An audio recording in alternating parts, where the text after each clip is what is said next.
Hello guys, तर स्वागत आहे तुमचं आपल्या या यूट्यूब चॅनलवरती. तर मित्रांनो, आपल्याला अंश आणि मिनलचा सीझन 2 पाहायला मिळणार आहे. तर आजपासून आपल्या या स्टोरीचा जो काही अंदाज आहे तो थोडासा बदलणार आहे, कारण आपण या स्टोरीमध्ये विवानची लव्ह स्टोरी ॲड करणार आहोत. तर नक्की पहा. तर मित्रांनो, आणखीन काही कॅरेक्टर पुढे तुम्हाला पाहायला मिळतील. तर नवीन कॅरेक्टर पाहून तुम्हाला कसं वाटतं कमेंट करून नक्की सांगा. आणि व्हिडिओ आवडला असेल तर व्हिडिओला लाईक करायला अजिबात विसरू नका आणि छान छान कमेंट्स मात्र खूप खूप करा. अंशने नजर वर करून विक्रांतकडे पाहिलं आणि त्याच्याशी हात मिळवणी करत म्हणाला, thank you mister Khurana, thank you so. Much वाटलं होतं की तुम्ही नित्यासोबत इथे येणार नाही. विक्रांत स्माईल करत म्हणाला, पहिली गोष्ट म्हणजे नित्या माझी सर्वंट नाही आहे जी माझ्या प्रत्येक ऑर्डर्स फॉलो करेल, आणि दुसरी गोष्ट म्हणजे माझी मीनासोबत कोणतीही वैयक्तिक दुश्मनी नाही. दोघेही बोलत असतानाच त्यांच्या कानावर एक ओळखीचा आवाज आला, भाऊ. सगळ्यांनी त्या आवाजाच्या दिशेने पाहिलं. समोर विवान अथर्वसोबत उभा होता. विवान वेगाने चालत अंशजवळ आला आणि एका झटक्यात त्याला मिठी मारत म्हणाला, कॉंग्रॅच्युलेशन्स भाऊ. तिकडे अथर्व रुद्रांशच्या दिशेने गेला. रुद्रांशने अथर्वकडे पाहत विचारलं, सर्वात आधी मला सांगा की तुमच्या दोघांचं हे काय चाललंय? तुम्ही दोघे एकत्र काय करत आहात? अथर्व स्माईल करत म्हणाला, मी विवानला कित्येक वर्षांपासून ओळखतो.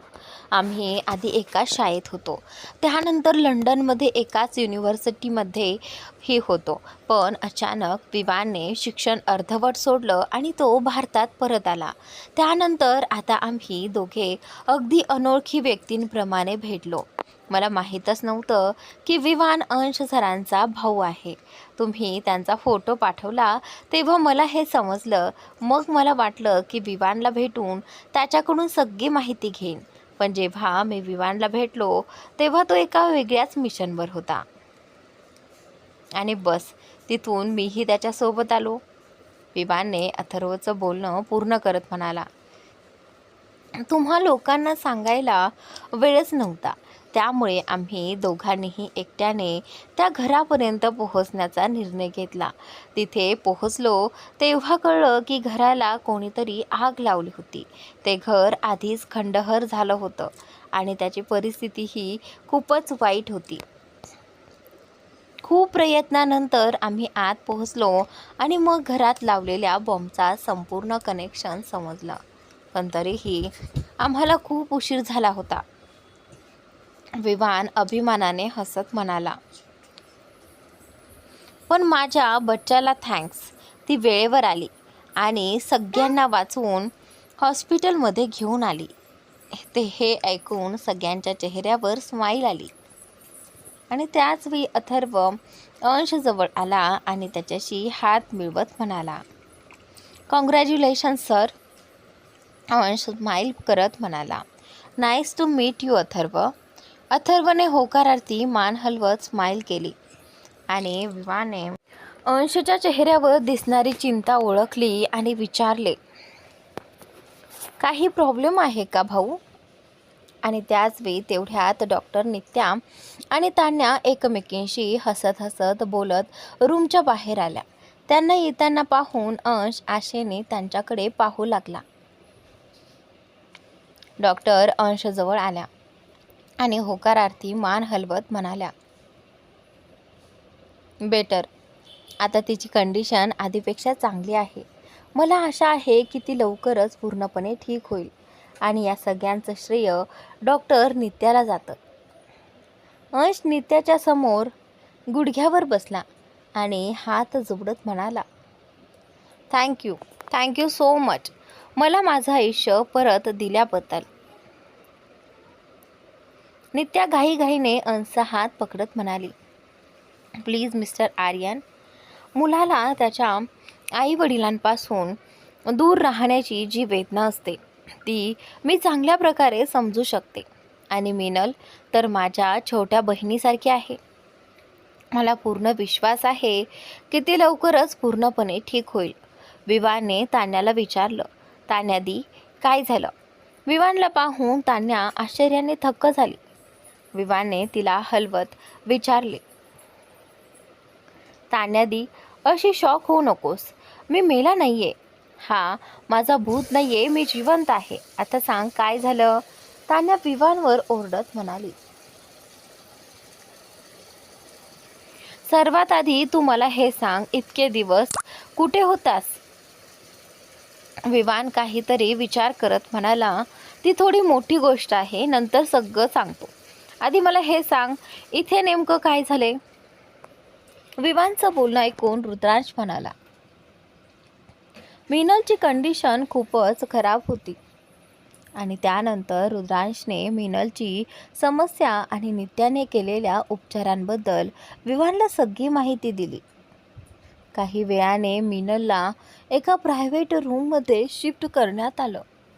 तिची प्रायव्हेट रूम खूपच सुंदर पद्धतीने सजवण्यात आली होती. संपूर्ण खोली पाहिल्यावर असं वाटत होतं जणू ती एका नव्या पाहुण्याच्या स्वागतासाठी सजवण्यात आली आहे. विवान मीनल आणि बाळाला भेटण्यासाठी आला. त्याने बाळाला आपल्या कुशीत उचललं आणि मीनलसोबत मज्जा करत म्हणाला, थँक्यू सो मच माय लव.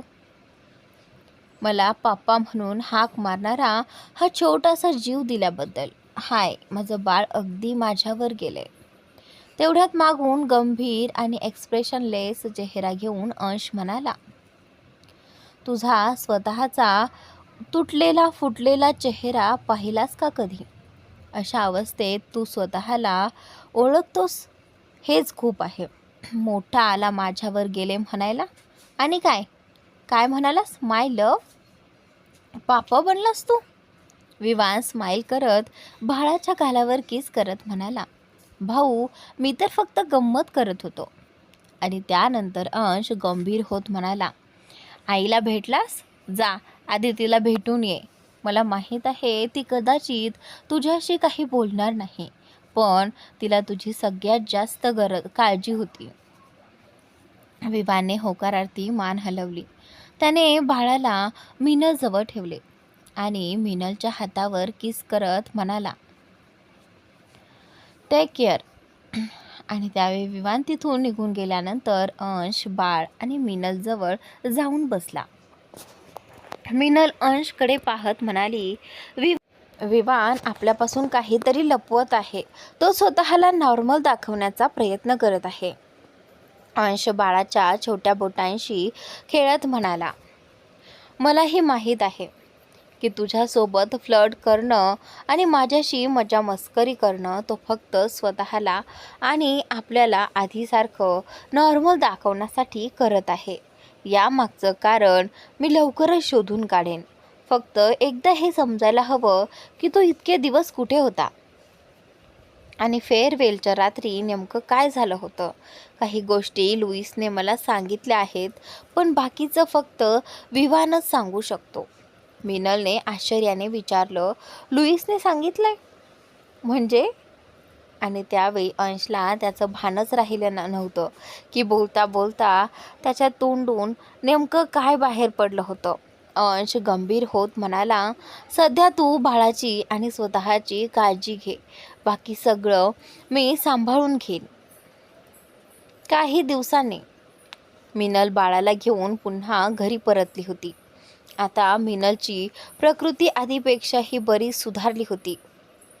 या दिवसात संपूर्ण कुटुंब अंशच्या फार्म हाऊसमध्ये राहत होते.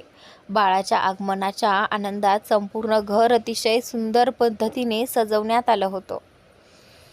त्यांचं आर्यन मेन्शन सध्या बांधकामाधीन होतं. एके रात्री विवान झोपलेलं असताना त्याला स्वप्नात 2 अनोळखी डोळे आणि थरथरणारे ओठ दिसले.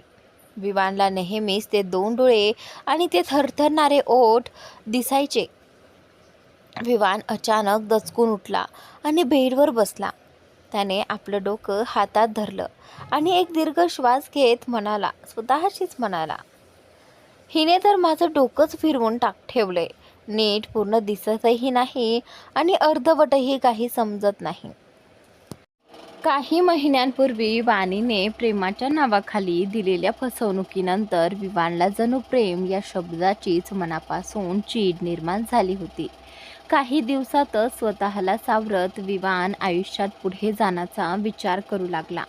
त्याने स्वतःला पूर्णपणे ऑफिसच्या कामात व्यस्त करून घेतले. पण वाणीने केवळ प्रेमाच्या नावाखाली त्याचा वापर केला आणि त्याला फसवले. एवढेच नव्हते तर त्याला एका मोठ्या कटाचा महत्त्वाचा भाग देखील बनवले होते. याची विवानला अजूनही कल्पना नव्हती. एके रात्री कॉलेजमध्ये फेअरवेल पार्टी सुरू होती. तेवढ्यात अचानक पोलीस विवानला अटक करण्यासाठी कॉलेजमध्ये येतात.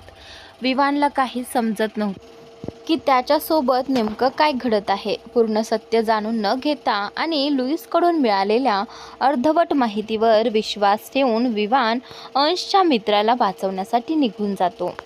समोर येणाऱ्या धोक्याची त्याला अजिबात कल्पना नसते. घाईघाईत लुईसने सांगितलेल्या ठिकाणावर विवान समुद्रकिनारी पोहोचतो. पण विवानचे त्या अनोळखी ठिकाणी समुद्रकिनारी येणे हा काही योगायोग नव्हता, तर त्याचा मोठा भाऊ अंशच्या शत्रूंनी आखलेला एक विचारपूर्वक केलेला कट होता. कारण विवान हा केवळ अंशचा धाकटा भाऊ नव्हता, तर अंशच्या सर्वात मोठ्या ताकदींपैकी एक होता. त्याचबरोबर बिझनेसच्या दुनियेत वेगाने आपले पंख पसरवणारा एक नवा चेहरा देखील होता. दुसरीकडे त्याच रात्री सानवी लपून छपून एकटी आपल्या आईला भेटण्यासाठी त्याच समुद्रकिनारी आली होती. आता याला योगायोग म्हणा किंवा त्यांच्या नशिबाचा खेळ. आई मुलगी एकमेकींशी बोलत समुद्रकिनारी फिरत होत्या. तेवढ्यात सानवीची आई श्वेताजी यांची नजर लाईट हाऊसमधून येणाऱ्या प्रकाशाच्या झोतात समुद्राच्या लाटांशी झुंज देत असलेल्या विवानच्या जखमी शरीरावर पडली. श्वेताजींनी क्षणाचाही विलंब न करता सानवीचा हात पकडला आणि त्या दिशेने धाव घेतली. सानवी चालता चालता गोंधळलेल्या नजरेने आपल्या आईकडे पाहत म्हणाली, मम्मा, आपण कुठे जात आहोत? रात्री समुद्राच्या लाटा वाढतायत, हे तुम्ही विसरलात का? श्वेताजी सानवीचा हात सोडत पुढे जात म्हणाल्या, सानू, तिथे समुद्रकिनारी कोणीतरी जखमी अवस्थेत पडलेला आहे. आपल्याला त्याची मदत केली पाहिजे. लाटा वाढत आहेत बेटा. आपण लवकर काही केलं नाही तर पाणी त्याला आपल्यासोबत वाहून घेऊन जाईल. सानवी आपल्या आईच्या मागे जात लाटांच्या जवळ पोहोचली. तिथे तिला खरंच एक जखमी मुलगा दिसला. तो मुलगा दुसरा तिसरा कोणी नसून विवानच होता. विवानच्या शरीरावर अनेक जखमांचे निशाण होते. त्याच्या प्रत्येक जखमेतून रक्त वाहत होते. त्याच्या जखमा खूप खोल होत्या. दोघींनी मिळून विवानला ओढत लाटांपासून थोडं दूर आणलं. विवानकडे पाहत सानवी घाबरून म्हणाली, याला तर खूप लागलं आहे. मला नाही वाटत की हा जिवंत. आत्तापर्यंत पाण्यामुळे विवानच्या शरीरावर लागलेले रक्ताचे डाग धुतले गेले होते, पण त्याला ओढत किनाऱ्यावर आणताना त्याच्या सर्व जखमांमधून पुन्हा रक्त वाहू लागले होते. रक्ताने माखलेलं त्याचं शरीर पाहून तो जिवंत असेल अशी आशा कोणालाही वाटली नसती. सानवीचं बोलणं मध्येच थांबवत श्वेताजी म्हणाल्या, याला फक्त दुखापत झालेली नाहीये, याला जाणीवपूर्वक जखमी करण्यात आला आहे. तुला नाडी तपासता येते ना? असं म्हणत श्वेताजी आणि सानवी सतत विवानच्या पोटावर आणि छातीवर दाब देत होत्या, जेणेकरून त्याच्या शरीरात गेलेलं अतिरिक्त पाणी बाहेर पडावं. सानवी विवानची नाडी तपासणार इतक्यात अचानक विवानच्या तोंडातून मोठ्या प्रमाणात पाणी बाहेर आलं. विवान श्वास घेण्याचा अपयशस्वी प्रयत्न करू लागला. विवान जिवंत असल्याचं पाहून सानवी घाबरत आणि गोंधळत म्हणाली, मम्मा, मम्मा, हा जिवंत आहे. श्वेताजी सानवीकडे पाहत म्हणाल्या, सानू, तुला माउथ टू माउथ CPR देता येतो ना? हे ऐकताच सानवी आपल्या आईकडे आश्चर्याने पाहू लागली. श्वेताजी तिला समजावत म्हणाल्या, बेटा, यावेळी इथे आपल्याला कोणतीही मेडिकल मदत मिळू शकणार नाही. Please help him. तू स्विमिंग क्लासेसमध्ये हे शिकली आहेस. मला माहीत आहे की CPR देता येतो. सानवी चिडत म्हणाली, मम्मा, तुम्ही असा विचारसुद्धा कसा करू शकता? मी 22 वर्षांची आहे आणि माझ्यावर विश्वास ठेवा. मी आजपर्यंत कधीही कोणत्याही मुलाला साधं मिठीही मारलेली नाही. किस करणं तर खूप दूरची गोष्ट आहे आणि तुम्ही मला अशा कोणत्याही अनोळखी मुलाला त्यापेक्षा तुम्ही त्याच्या छातीवर दाब द्या, तो ठीक होईल. सानवीचं बोलणं ऐकून श्वेताजी आश्चर्याने म्हणाल्या, सानवी, खरंच तू आजपर्यंत कोणालाही किससुद्धा केलेलं नाहीस. आपली आई इतकी आश्चर्यचकित झालेली पाहून सानवी म्हणाली, मम्मा, यात एवढं आश्चर्य वाटण्यासारखं काय आहे? तुम्हाला तर माझा अभिमान वाटायला हवा. श्वेताजी नकारार्थी मान हलवत म्हणाल्या, हो बेटा, अगदी बरोबर. मला आधीपासून माहीत असतं तर आपण या गोष्टीचा आनंद साजरा केला असता. असो, तुझ्या या अपयशाबद्दल आपण नंतर बोलू. आधी आपल्याला याला वाचवायचं आहे आणि आज हा मुलगा तुझ्यामुळे वाचला तर मला खरंच तुझा अभिमान वाटेल. सानवीने एक नजर जखमी अवस्थेत पडलेल्या विवानकडे टाकली आणि म्हणाली, मम्मा, तुम्ही माझ्यासोबत हे योग्य करत नाही आहात. श्वेताजी सानवीकडे पाहत चेहरा वाकडा करत म्हणाल्या, प्लीज बेटा, हेल्प हिम. आणि मी तुला याला किस करायला सांगत नाहीये, फक्त त्याला मदत कर, एवढंच. सानवी गुडघ्यावर बसली आणि शेवटची एक नजर श्वेताजींकडे टाकत म्हणाली, ओके फाईन, मी करते. पण एक माझं प्रॉमिस करा. मी याला माउथ टू माउथ CPR दिला आहे. ही गोष्ट याला कधीही कळता कामा नये. श्वेताजींनी होकारार्थी मान हलवली. सानवी खाली वाकली. तिने आपल्या हातांनी विवानचा जबडा धरला आणि त्याला माउथ टू माउथ ऑक्सिजन देण्याचा प्रयत्न करू लागली. काही वेळानंतर विवानला सानवीकडून मिळणारा ऑक्सिजन जाणवू लागला. श्वास घेण्याचा प्रयत्न करताना विवानने अनाहूतपणे सानवीच्या ओठांना स्पर्श केला आणि क्षणभर दोघांचे ओठ एकमेकांना स्पर्शून गेले. सानवीने दचकून विवानपासून स्वतःला दूर केलं आणि त्याच्याकडे रोखून पाहिलं. पण आतून मात्र सानवीच्या हृदयाची धडधड वाढली होती. तिने आयुष्यात पहिल्यांदाच एखाद्या मुलाच्या ओठांचा स्पर्श अनुभवला होता. तिच्यासाठी ही भावना पूर्णपणे नवीन होती. विवानची प्रकृती थोडी सुधारत असल्याचं पाहून श्वेताजी सानवीला म्हणाल्या, सानू, अजून एकदा प्रयत्न कर. आता तो आधीपेक्षा थोडा बरा वाटतोय. श्वास घेण्याचा प्रयत्न करत खोकत असलेल्या विमानकडे पाहून सानवी स्वतःशीच पुटपुटली, कुठला एक नंबरचा मुलगा आहे हा. मी याला श्वास देण्याचा प्रयत्न करते आणि हा मात्र त्याचाच फायदा घेतोय. तेवढ्यात मागे उभ्या असलेल्या श्वेताजींनी सानवीच्या खांद्यावर हात ठेवत विचारलं, काय विचार करते सानू? लवकर कर ना. आत्तापर्यंत तिथे आणखी काही लोकसुद्धा जमा झाले होते आणि सानवीने डोळे घट्ट मिटले आणि पुन्हा एकदा विवानला CPR देण्यास सुरुवात केली. यावेळी विवान एक दीर्घ श्वास घेत हळूहळू आपल्या पापण्या फडफडतो. सानवी हलकेच उठून विवानकडे पाहते. विवानलाही डोळे उघडताच क्षणभर फक्त सानवीचे सुंदर डोळे आणि नाजूक ओठ दिसतात. विवान जिवंत असल्याचे पाहून श्वेताजी तिथे उपस्थित असलेल्या लोकांच्या मदतीने त्याला आपल्या कारमध्ये बसवतात आणि हॉस्पिटलमध्ये घेऊन जातात. सानवी मात्र त्यांच्यासोबत जात नाही, कारण तिला शक्य तितक्या लवकर घरी पोहोचायचं होतं. सानवी सध्या तिच्या वडिलांसोबत, सावत्र आईसोबत आणि सावत्र बहिणींसोबत राहत होती. कारण तिच्या मनात अजूनही एक प्रश्न कायम होता, तिच्या आई वडिलांपैकी नेमकं कोण बरोबर आहे आणि कोण चुकीचं. श्वेताजींनीही सानवीला कधीच तिच्या वडिलांपासून दूर करण्याचा प्रयत्न केला नव्हता. काही दिवसानंतर श्वेताजींनी हॉस्पिटलमध्ये बोलावलं जातं. हॉस्पिटलच्या रिसेप्शनवर त्यांना कळतं की विवान आता पूर्णपणे धोक्याबाहेर आहे. पण अजूनही हॉस्पिटलच्या कर्मचाऱ्यांना विवानच्या घरच्यांशी संपर्क साधता आलेला नसतो. त्यामुळे हॉस्पिटलमधील कर्मचारी श्वेताजींना विवानला आपल्यासोबत घरी घेऊन जाण्यास सांगतात. विवान आता पूर्णपणे ठीक आहे, तर तो स्वतः आपल्या घराचा पत्ता हॉस्पिटलच्या कर्मचाऱ्यांना का सांगत नाही, याचं श्वेताजींना आश्चर्य वाटत होतं. मात्र त्यांनी विवानला कोणताही प्रश्न न विचारता त्याला आपल्यासोबत घरी आणलं.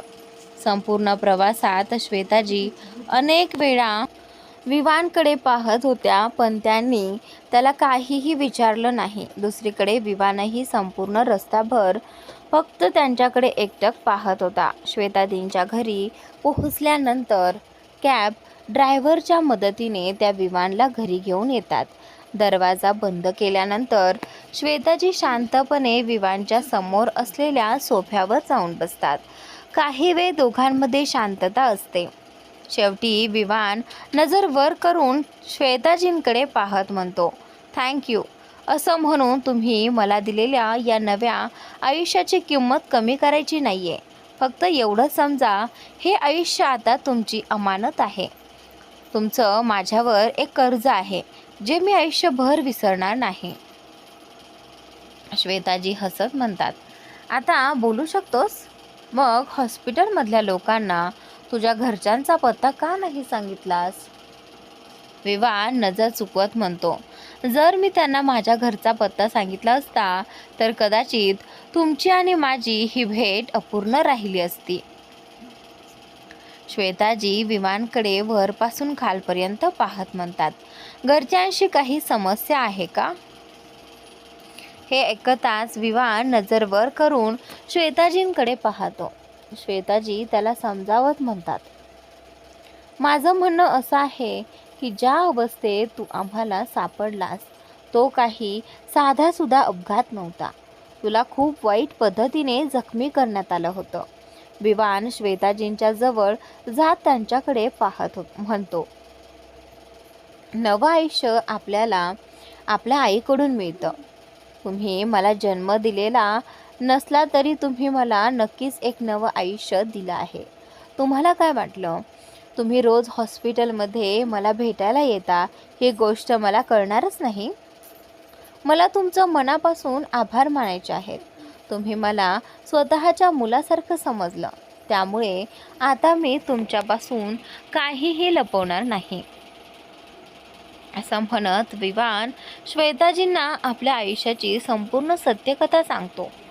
विवान म्हणतो, मी प्रसिद्ध उद्योगपती केशव आर्यन यांचा धाकटा मुलगा विवान आर्यन आहे. अंश आर्यन माझा मोठा भाऊ आहे. यानंतर विवान श्वेताजींना सांगतो की नकळतपणे तो एका मोठ्या कटाचा अत्यंत महत्त्वाचा भाग कसा बनला होता. प्रेमाच्या नावाखाली त्याच्याकडून झालेल्या एका छोट्याशा चुकीमुळे त्यांचं नाव रशियन माफियाशी कसं जोडलं गेलं, त्याच्यामुळे अनेक लोकांच्या जीवाला धोका कसा निर्माण झाला, हे सगळं तो श्वेताजींना सांगतो. त्या रात्री एका व्यक्तीचा जीव वाचवण्यासाठी विवान समुद्रकिनारी पोहोचला होता, पण तिथे अचानक अनेक लोकांनी त्याच्यावर हल्ला केला. विवानला काही समजण्याआधीच तो गंभीरपणे जखमी झाला होता. स्वतःचा बचाव करण्यासाठी त्याने प्रयत्न केला नव्हता असं नाही, पण इतक्या सगळ्या लोकांसमोर तो एकटा शेवटी किती वेळ टिकू शकणार होता. त्या लोकांनी विवानला अर्धमेल्या अवस्थेत समुद्र किनाऱ्यावरील अंधारात फेकून दिलं आणि ते तिथून निघून गेले. आणि तिथूनच पुढे विवानची भेट श्वेताजींशी झाली होती. विवानची संपूर्ण कहाणी ऐकून श्वेताजी आश्चर्यचकित होऊन म्हणतात, तू एवढ्या मोठ्या कुटुंबातून आहेस, मग तुला घरी परत का जायचं नाहीये? विवान मान खाली घालत म्हणतो, आंटी, जोपर्यंत मी स्वतःला निर्दोष आणि या सगळ्या प्रकरणातून पूर्णपणे मुक्त सिद्ध करत नाही तोपर्यंत मी घरी जाणार नाही.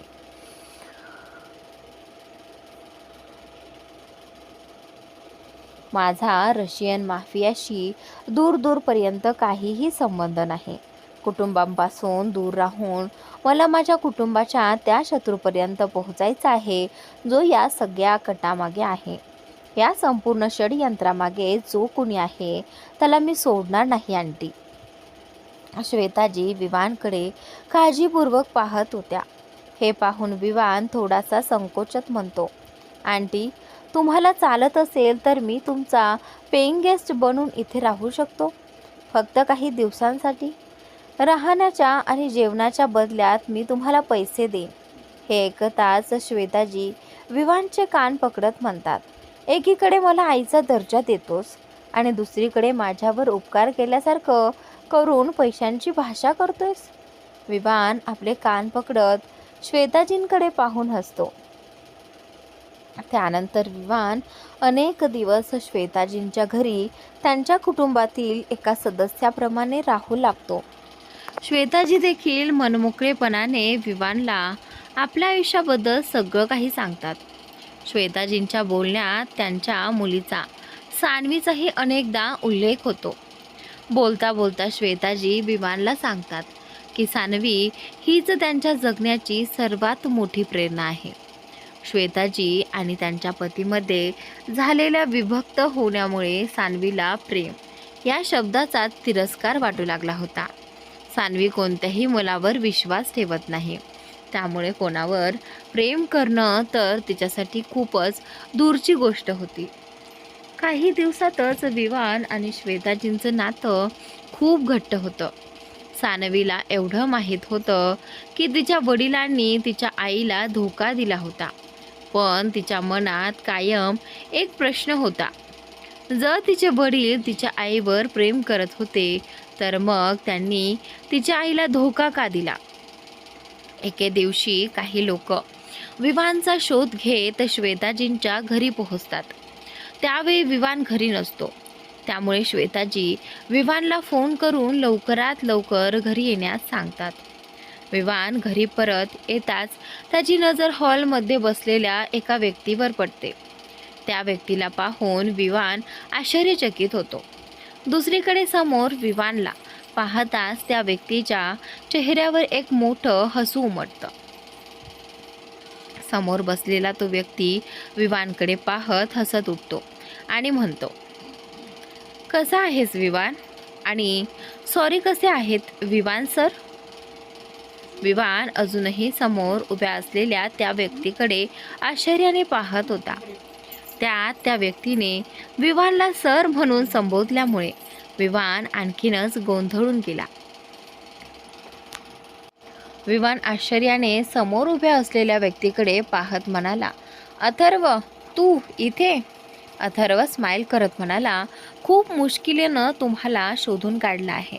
खरंच तुमच्या मर्जीशिवाय तुम्हाला शोधणं आमच्यासाठी खूपच कठीण काम होतं. चला आता घरी चला सर. विवान अथर्वकडे न समजल्यासारखं पाहत म्हणाला, कमीने, हे काय सारखं सर सर लावलं आहेस? आणि तू मला का शोधत होतास? तुझी एखादी गर्लफ्रेंड माझ्याकडे राहिली आहे का? अथर्व हसत म्हणाला, मी रुद्रांश सरांच्या हाताखाली काम करतो विवान सर, आणि त्यांच्याच आदेशाचं पालन करून तुम्हाला परत घरी घेऊन जाण्यासाठी आलो आहे. विवान क्षणभर विचार करत म्हणाला, म्हणजे मी जिवंत आहे हे त्यांना माहीत आहे.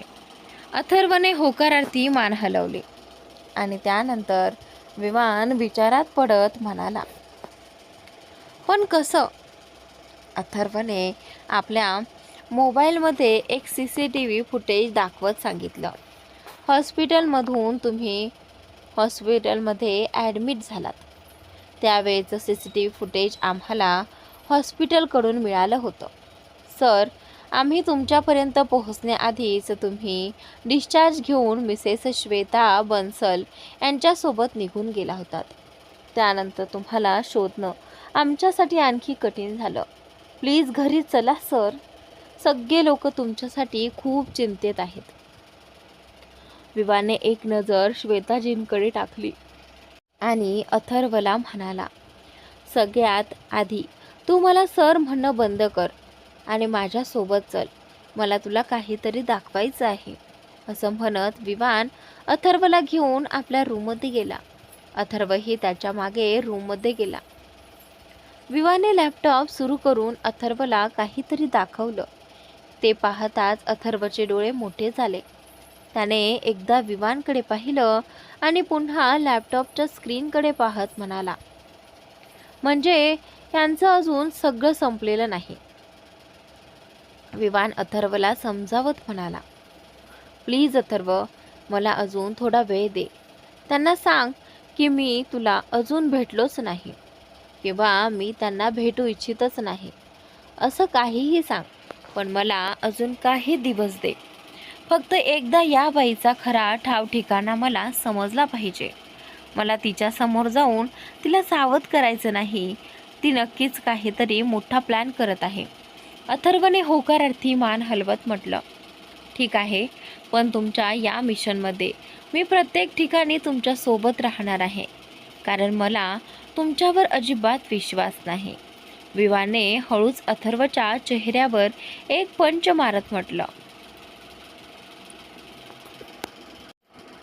साल्या, आधी तू मला आपण आणि सर म्हणणं बंद कर, नाहीतर मिशनमध्ये काय मी तुला माझ्या आसपासही फिरकू देणार नाही. अथर्वने आपला चेहरा पकडत म्हटलं, साल्या, पण तू अंश सरांचा भाऊ आहेस. विवान सर त्याच्या माहितीप्रमाणे समोर आले की मिस सान्वीचं लग्न जबरदस्तीने मिस्टर भास्कर सोबत लावून दिलं जात आहे. मिस सान्वीची खरी आई हॉस्पिटलमध्ये दाखल आहे. आपल्या आईच्या मेडिकल बिल्सचा खर्च भागवण्यासाठी सान्वी हे लग्न करत आहे. विवाने आश्चर्याने विचारलं, आणि तिचे वडील म्हणजे मिस्टर बन्सल ते काय म्हणत आहेत? व्योम मध्येच म्हणाला, नाही सर, त्यांच्याकडून कोणतीही अपेक्षा ठेवता येणार नाही. घरात मिस सान्वीच्या सावत्र आईचंच चालतं. त्यांना जे हवं असतं तेच होतं. श्वेताजींचा विचार करत विवानने विचारलं, व्योम, सध्या काय अपडेट आहे? व्योम समोर पाहत म्हणाला, मिस सान्वी तिच्या घरच्यांसोबत कुठेतरी जात आहे आणि मी त्यांचा पाठलाग करत आहे. माझ्या मते हा रस्ता कोर्टाच्या दिशेने जातोय. आपण लवकरच तिथे पोहोचणार आहोत. विवान म्हणाला, ठीक आहे, तू त्यांच्यासोबतच राहा आणि मला प्रत्येक अपडेट देत राहा. दुसरीकडे सानवीची सावत्र बहीण मिताली म्हणाली, मॉम, अजून लग्नाला थोडा वेळ आहे. तोपर्यंत मी माझ्यासाठी थोडी शॉपिंग करून घेऊ का? मितालीची आई हसत होकारार्थी मान हलवत म्हणाली, हो, तसंही तिथे बसून बसून आपल्याला कंटाळा येणार आहे. कारमध्ये बसलेली सानवी आपल्या वडिलांना म्हणाली, डॅड, का आपण आधी मॉमच्या हॉस्पिटलच्या बिल्सचा खर्च करू शकत नाही? डॉक्टर त्यांची सर्जरी सुरू करणार आहेत. सानवीचं वाक्य पूर्ण होण्याआधीच तिची सावत्र आई मालिनी म्हणाली, नाही, अजिबात नाही. तू असा विचार करूही कशी शकतेस? आपण एवढे पैसे आणणार कुठून? तुझ्या आईचे मेडिकल बिल्स मिस भास्कर लग्नानंतर भरतील. तू त्याची काळजी करू नकोस. फक्त एकदा हे लग्न होऊ दे, त्यानंतर सगळं ठीक होईल. सानवीने एकदा आपल्या वडिलांकडे पाहिलं आणि लगेच नजर खिडकीकडे बाहेर वळवली. काही दिवसातच आपलं नशीब आपल्यावर अशा प्रकारे रुसून बसेल. आपलंच नशीब आपल्याला अशा प्रकारे धोका देईल याची सानवीला अजिबात कल्पना नव्हती. आज सानवीच्या नियंत्रणात काहीच नव्हतं. अगदी तिचं येणारं उद्याही नाही. जर तिच्या हातात काही असेल तर ते फक्त एकच होतं, शशी भास्कर सोबत लग्न करून आपल्या आईचा जीव वाचवणं. काही वेळानं सानवी आपल्या कुटुंबासोबत कोर्टात पोहोचली. तिथे एका खुर्चीवर बसलेला मध्यमवर्गीय शशी भास्कर त्यांच्या येण्याची आतुरतेने वाट पाहत होता. मालिनीने शशीकडे पाहत एक कुटील हास्य केलं आणि म्हणाली, घ्या, आम्ही तुमची अट पूर्ण केली. शशीने हसत एकदा सानवीकडे पाहिलं आणि म्हणाला, काळजी करू नका, मी माझ्या शब्दाचा पक्का आहे. त्यानंतर शशीने इशाऱ्याने मालिनीला सानवीला सोडून बाकी सर्वांना आत घेऊन जाण्यास सांगितलं.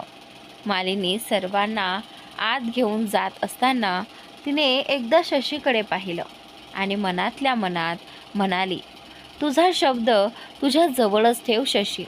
कारण आता ना आम्हाला तुझी गरज पडणार आहे ना तुझ्या या खोट्या आश्वासनांची. इकडे सानवी बराच वेळ मान खाली घालून बसली होती.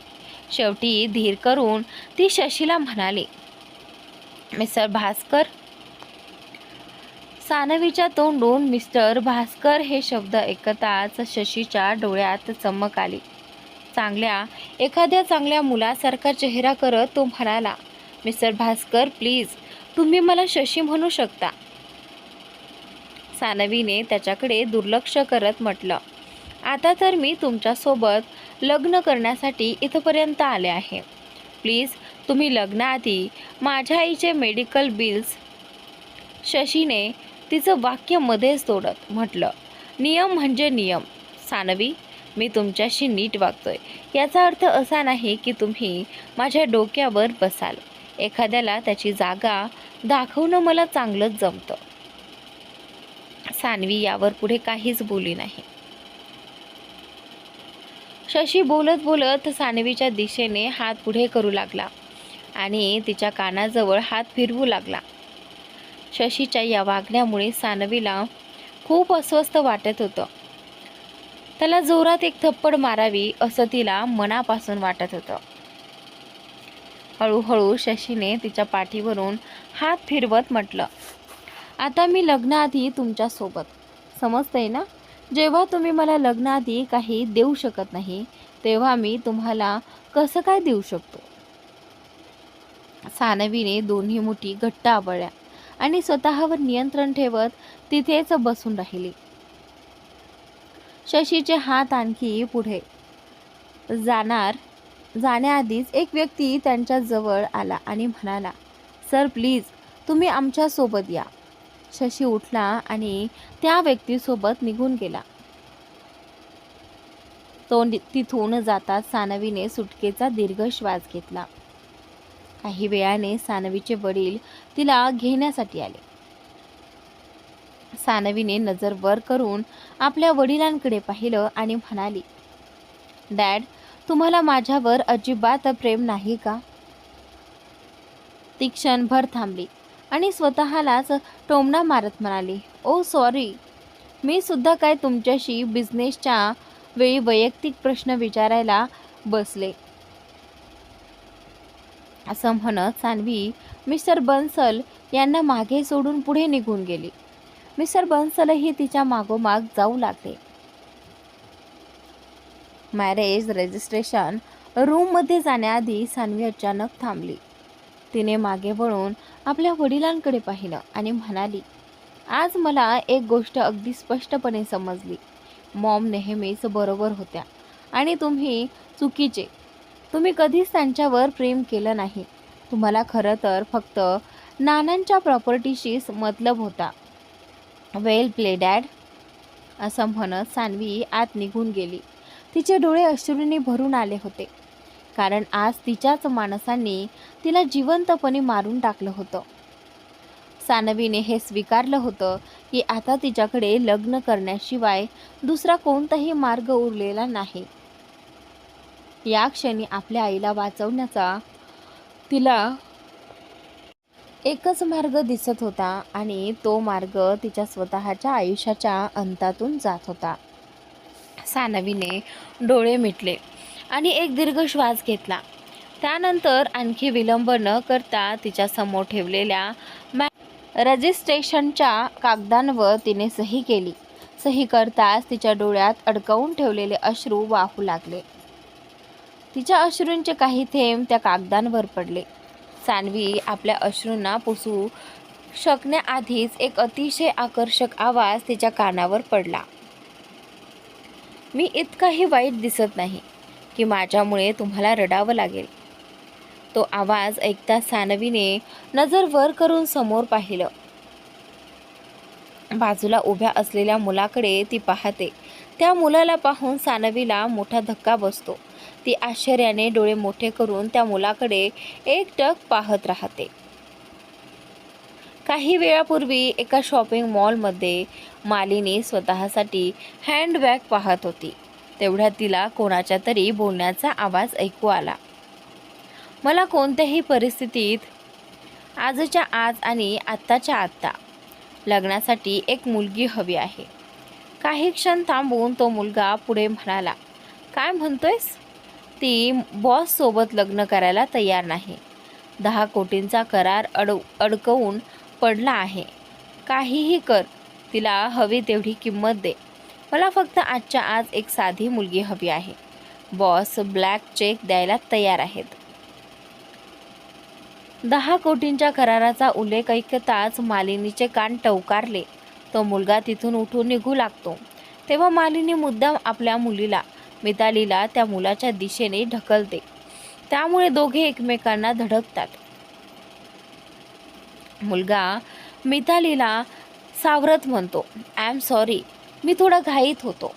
मिताली त्या मुलाकडे रागाने पाहत म्हणते, तुमच्यासारख्या मुलांची नियत मला चांगलीच समजते. एखादी सुंदर मुलगी दिसली की लगेच तिच्या जवळ जाण्याची संधी शोधायला लागता. तो मुलगा आपल्या खिशातून बंदूक काढतो आणि मितालीच्या डोक्यावर रोखत म्हणतो, फक्त एक बोट दाबण्याचा अवकाश आहे. मग तुमची ही सगळी सुंदरता जागच्या जागी राहील. तुम्हा मुलींना सभ्यपणा पचत नाही ना? मालिनीमध्ये येत घाईघाईने म्हणते, अरे अरे बेटा प्लीज, ती काय म्हणत होती ते सोडून दे. माझ्यामुळेच तिला धक्का लागला होता. तो मुलगा बंदूक पुन्हा खिशात ठेवतो आणि मालिनीला म्हणतो, यापुढे समोरच्याला पाहून चूक करा, नाहीतर समोरच्याचा धक्का सहन करण्याच्या परिस्थितीत तुम्ही राहणार नाही. मालिनी चेहरा पाडून रडण्याचे नाटक करत म्हणते, मी थोडी अडचणीत आहे बेटा. माझी बहीण हॉस्पिटलमध्ये दाखल आहे. तिचे मेडिकल बिल भरण्यासाठी आमच्याकडे पैसे नाहीत. तो मुलगा मालिनीची मुलगी मितालीकडे वरपासून खालपर्यंत पाहत म्हणतो, असं आहे तर एक काम करा, तुमच्या मुलीचं माझ्या बॉससोबत लग्न लावून द्या. तुम्ही मागाल तेवढी किंमत मिळेल. मालिनी हसत म्हणते, अरे नाही बेटा, लग्नासाठी ही अजून खूप लहान आहे. अजून तिचं वय तरी किती आहे? हे ऐकताच तो मुलगा मालिनीकडे दुर्लक्ष करून पुढे जाऊ लागतो. तो मुलगा निघून जाताना पाहून मालिनी शेवटचा प्रयत्न करत त्याला थांबवते. हो, पण माझी आणखी एक मुलगी आहे, तिच्यापेक्षा मोठी आहे. तुम्हाला हवं असेल तर मी तिचं लग्न तुमच्या बॉससोबत. मालिनीचे शब्द ऐकताच त्या मुलाची पावले थांबतात. तो मालिनीकडे न वळता स्वतःचीच हसू लागतो, जणू त्याचा बाण अगदी अचूक निशाण्यावर लागला होता. हा मुलगा दुसरा तिसरा कोणी नसून विवानचा असिस्टंट व्योम होता. मालिनीच्या मनात नेमकं काय चाललं आहे हे व्योम चांगलंच समजून गेला होता. त्यामुळे वेळ न दबडता व्योम थेट मालिनीशी व्यवहाराची भाषा करू लागतो. किंमत सांगा. मालिनी थोडी अडखळत म्हणते, 2 कोटी. व्योम एक चेक साईन करून तो आपल्या खिशात ठेवत म्हणतो, लग्न होताच हे विसरून जा की तुला कधी मुलगी होती. लग्न होताच हा चेक तुझ्या हातात असेल. आता निघूया. मालिनीच्या डोळ्यांमध्ये दिसणारा लोभ व्योम स्पष्टपणे पाहत होता. एका क्षणासाठी व्योमलाही सानवीची दया आली. कोर्टमध्ये सानवी आपल्या समोर उभ्या असलेल्या त्या मुलाकडे पाहत होती, जो खाली वाकून मॅरेज रजिस्ट्रेशनच्या कागदपत्रांवर सही करत होता. एका क्षणात विवानचं ते हसू जणू सानवीच्या डोळ्यात कायमचं कोरलं गेलं. लाल शर्ट, पांढरी पॅन्ट आणि ब्लेझर परिधान केलेला विवान अतिशय देखणा दिसत होता. सानवीने त्याला शेवटचं समुद्रकिनारी जखमी अवस्थेत पाहिलं होतं. विवानसोबत तिची पुन्हा कधी भेट होईल अशी तिला अजिबात अपेक्षा नव्हती. आज दोघांची भेट झाली सुद्धा, ती अशा परिस्थितीत. सानवीला काहीच समजत नव्हतं की आज तिच्यासोबत नेमकं काय घडत होतं. दुसरीकडे विवानसारख्या देखण्या मुलाशी सानवीचं लग्न होत आहे या विचारानेच मिताली आतून पूर्णपणे जळून खाक झाली होती. विवानला पाहून मिताली त्याच्याकडे पाहतच राहिली. विवानचं व्यक्तिमत्व मितालीवर झालेला प्रभाव तिच्या चेहऱ्यावर अगदी स्पष्ट दिसत होता. मॅरेज रजिस्ट्रेशनच्या कागदपत्रांवर सही केल्यानंतर विवानने व्योमकडे पाहून होकारार्थी मान हलवली. व्योम काही अंतरावर उभ्या असलेल्या मालिनीजवळ गेला. त्याने तिला चेक करून एक कागद दिला. चेकवर लिहिलेली रक्कम पाहताच मालिनीचे डोळे चमकले. मालिनीच्या चेहऱ्यावरचे भाव जे आहेत ते ओळखत विवान म्हणाला, चेकवर लिहिलेली रक्कम डोळ्यात साठवून घेतली असेल तर आता कायदेशीर कागदपत्रांवर सही करा. मिसेस बन्सल. मालिनीने उत्साहाच्या भरात कागदपत्रे न वाचताच त्यावर सही केली.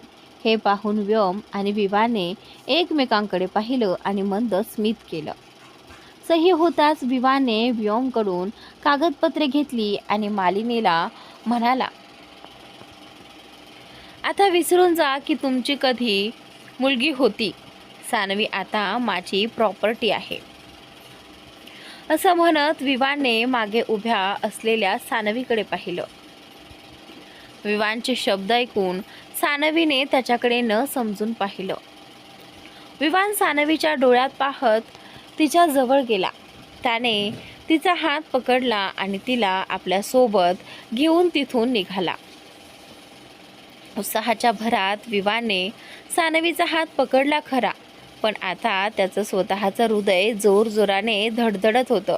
शेवटी आज त्याने त्या मुलीला पाहिलं होतं जिने त्याला एक नवीन आयुष्य दिलं होतं, त्याचा जीव वाचवला होता. आणि सगळ्यात महत्त्वाची गोष्ट म्हणजे त्याने आज त्या डोळ्यात पुन्हा पाहिलं होतं, जे डोळे अनेकदा त्याच्या स्वप्नात येऊन त्याची झोप उडवत असत. तिकडे सानवीची ही अवस्था काही वेगळी नव्हती. ती असहाय्य आणि गोंधळलेल्या अवस्थेत डोळ्यात अश्रू घेऊन कधी आपल्या पुढे चालणाऱ्या विवानकडे पाहत होती, तर कधी त्याच्या हाताकडे, जो अगदी हक्काने तिचा हात धरून चालत होता. विवान तिथून निघून गेल्यानंतर मिताली दात ओठात चावत आपल्या आईला मालिनीला म्हणाली, मॉम, तुम्हाला नाही वाटत की आपण चूक केली? म्हणजे सानवीच्या जागी माझं या माणसाशी लग्न व्हायला हवं होतं. मालिनी मितालीकडे रागाने पाहत म्हणाली, मूर्ख मुली, तुला माहीत तरी आहे का तो कोण आहे? त्याचे रशियन माफियाशी संबंध आहेत. काही महिन्यांपूर्वीच त्याला त्याच्या कुटुंबाने घरातून बाहेर काढलं होतं. त्याच्या भावाने त्याला वाचवलं, नाहीतर आज तो कदाचित एखाद्या तुरुंगात असता. मला तर असं वाटतं की आपल्याला मिळालेले हे पैसेसुद्धा त्याने चोरी किंवा चुकीच्या मार्गाने कमावलेले असावेत. हे ऐकून मितालीला आपण किती नशीबवान आहोत असंच वाटू लागलं, कारण तिचं लग्न विवानसोबत झालं नव्हतं. मालिनीने विवानबद्दल जी माहिती मिळवली होती ती अनेक महिन्यांपूर्वीची होती, कारण त्या घटनेनंतर विवानने आपली प्रोफाईल कधीच अपडेट केली नव्हती. विवानला माहीत होतं की जो ते काम करत आहे त्याबद्दल एक ना एक दिवस संपूर्ण जगाला स्वतःहून माहिती मिळेल. म्हणूनच त्याने कधीही कोणालाही आपली खरी ओळख सांगण्याचा प्रयत्न केला नव्हता. आणि आज याच गोष्टीचा फायदा त्याला सानवीला वाचवताना आणि तिच्याशी लग्न करताना झाला होता. सानवीला विवानची खरी ओळख माहीत नव्हती. विवानलाही तिला आपली खरी ओळख सांगायची नव्हती, कारण त्याला सानवीला श्वेता मॅडमच्या दृष्टिकोनातून जज करायचं नव्हतं. सानवी नेमकी कशी मुलगी आहे हे विवानला माहीत नव्हतं. त्याला भीती होती की इतर मुलींप्रमाणे सानवीचं लक्षही केवळ त्याच्या पैशांवर आणि घरावर जाऊ नये. दुसरं कारण म्हणजे सानवीसोबत निर्माण झालेलं त्याचं हे नवीन नातं होतं, जबाबदारीचं नातं. वेळ आणि परिस्थितीसमोर हतबल होऊन विवानने सानवीशी लग्न केलं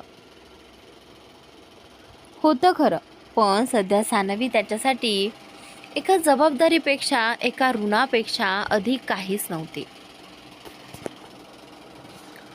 काही वेळानंतर विवान आणि सानवीची कॅब एका अपार्टमेंटच्या बाहेर येऊन थांबली.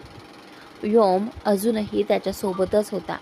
संपूर्ण प्रवासात ते तिघेही अगदी शांत होते. मात्र इतक्या दिवसानंतर विवानला पुन्हा पाहिल्यामुळे सानवीच्या मनात एकाच वेळी अनेक विचार आले. अनेक प्रश्न सुरू झाले होते. विवान सानवीला आपल्यासोबत घेऊन एका छोट्याशा फ्लॅटमध्ये आला. फ्लॅटच्या आत येताना विवान सानवीला म्हणाला, सध्या तरी तुला माझ्यासोबत इथेच ॲडजस्ट करावं लागेल. या क्षणी माझ्याकडे फक्त हा एकच फ्लॅट आहे जिथे मी तुला ठेवू शकतो. जशी मला दुसरी नोकरी मिळेल तशाच आपल्या दोघांसाठी यापेक्षा मोठा फ्लॅट घेईन, असे म्हणत विवान व्योमकडे पाहतो. व्योम मात्र त्याच्याकडे मोठ्या आश्चर्याने पाहत असतो. विवान सर्व कायदेशीर कागदपत्र घेण्यासाठी व्योमच्या दिशेने पुढे जातो. तेवढ्यात शेवटी सानवी आपली शांतता तोडत म्हणाली,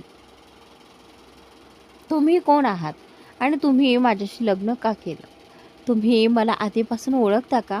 सानवीचा प्रश्न ऐकून व्योम एकमेकांकडे पाहतात. दोघांच्याही नजरेत एकच प्रश्न असतो, आता तिला काय सांगायचं? सानवी विवानकडे पाहत म्हणते, तुमच्या मित्राने माझ्यासाठी मालिनीजींना चांगलीच मोठी रक्कम दिली आहे. त्यामागचं कारण मला कळू शकतं का? आणि ते कागदपत्र? सानवीनं एकाच वेळी इतके सारे प्रश्न विचारल्यामुळे विवान आणि व्योम दोघेही क्षणभर विचारात पडतात. विवान एकदा व्योमकडे पाहतो आणि त्याच्या हातातून कागदपत्रे घेत म्हणतो, विवान, माझे नाव विवान आहे. मला स्वतःचा व्यवसाय सुरू करायचा आहे.